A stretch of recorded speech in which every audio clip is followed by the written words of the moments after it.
Hanap trabaho ang inuna ng ilan nating kababayan ngayong Desyembre na. At magandang pamasko dahil ilan sa kanila ang hired on the spot sa job fair ng Labor Department sa ika-90 anibersaryo nito. Ang mga pwedeng apalayan sa pagtutok ni Cedric Castillo.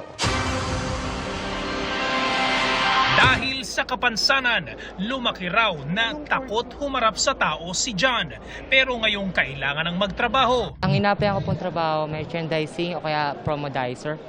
Gusto ko pong mas ma-improve pa yung sarili ko about sa pagsasalita. Sa tingin ko kasi isa rin yun sa magiging daan. Mabuti na lamang daw at may 2 potential employers na bukas sa tulad niya sa job fair na ito ng Labor Department. Mag-try lang, gawin nila yung best nila, tsaka yung reality, tanggapin nila.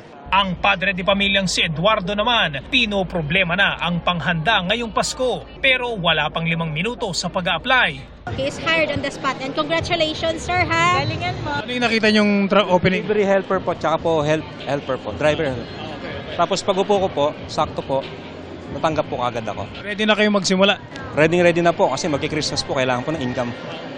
Sa maghapong job fair sa Maynila, 13,000 local jobs ang binuksan. May mga trabaho rin abroad para sa mga gustong maging nurse, chef, physical therapist at iba pa. May one-stop shop din para sa mga government requirements. Kung nakahanda po yung ating mga aplikante, dala na lahat ng kanilang mga documentary requirements at isinalang sila sa interview, nakapasa, hired on the spot sila. Ngayong Desyembre, 23 job fair sites sa buong bansa ang mag-aalok ng halos 40,000 trabaho. Kabilang sa mga trabahong yan ay customer service representative, production worker, sales clerk, laborer at iba pa. Lampas 14,000 job openings naman ang naghihintay abroad sa mga nurse, cleaner, household service at agriculture workers. Para sa GMA Integrated News, Cedric Castillo, nakatutok, 24 oras.